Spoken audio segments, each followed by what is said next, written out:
Hi everyone, welcome to Talk IS. Today we are going to talk on a very important topic that why is learning getting harder for you?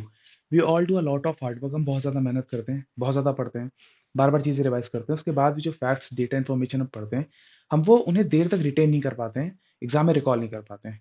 पर ऐसा होता क्यों है? सी जैसे body में और भी कई ज़्यादा मसल्स होती हैं और भी कई सारी मसल्स होती हैं, वैसे ब्रेन भी एक मसल है। जैसे बाकी सारी मसल्स की ग्रोथ के लिए, सर्वाइवल के लिए प्रोटीन बहुत ज़्यादा ज़रूरी होता है, वैसे ब्रेन ब्रेन के सर्वाइवल, ग्रोथ और स्ट्रेंथनिंग के लिए बीडीएनएफ बहुत ज़्यादा ज़रूरी होता है, ब्रेन डेराइव्ड न्यूरोट्रॉफिक फैक्टर्स।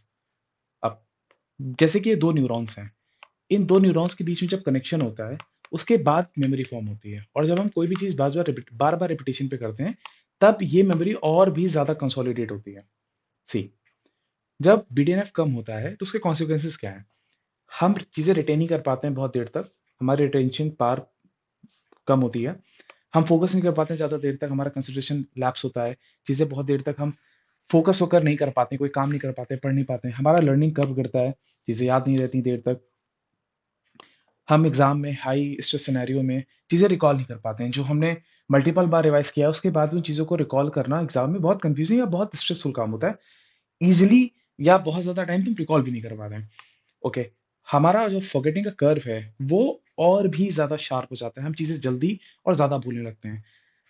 सो अब BDNF एक्चुअली ड्रॉप क्यों होता है? What are the factors that are responsible for the decrease in the drop in BDNF?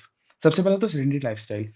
Sedentary lifestyle एक मेजर फैक्टर है, क्योंकि वी ऑल आर एस्पिरेंट्स और हमारी लाइफ बहुत ज़्यादा सेडेंटरी है, जिसकी वजह से हमारे ब्रेन के जो ऑक्सीजन लेवल है, O2 लेवल है, वो सिग्निफिकेंटली कॉम्प्रोमाइज है, बहुत ज़्यादा ड्रॉप होता है, क्योंकि एक्सरसाइज वगैरह नहीं करते हैं, स्क्रीन का ओवर यूज़ है, कई बार लेक्चर्स ही स्क्रीन से लेने होते हैं, लैपटॉप, टैबलेट, कई बार हम सोशल मीडिया का कंजम्पशन इतना ज़्यादा कर लेते हैं कि स्क्रीन टाइम 9-10 घंटे का हो जाता है।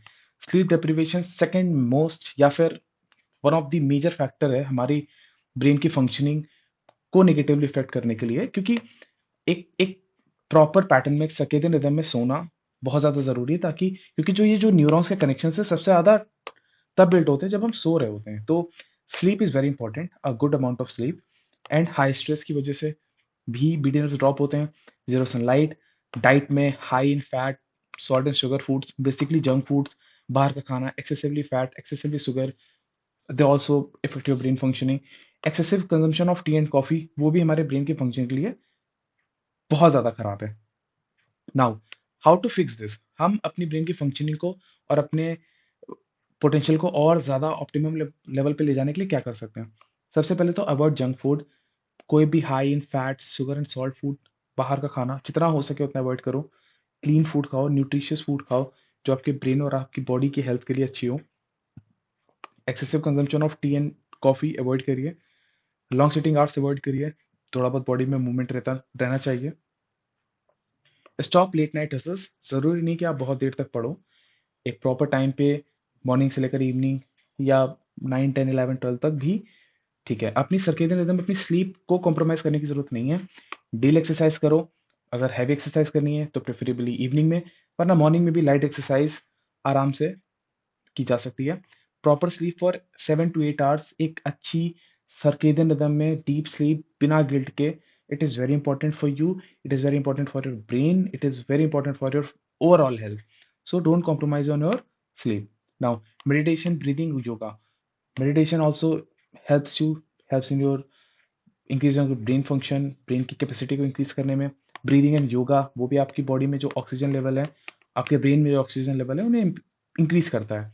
Now small walk after every study session, जो भी आप 1 घंटे 1.5 घंटे के लिए पढ़ रहे हो, उसके बाद एक 5-10 मिनट की walk, it is very important, ताकि आप बहुत ज़्यादा सेडेंटरी लाइफस्टाइल में ना आए।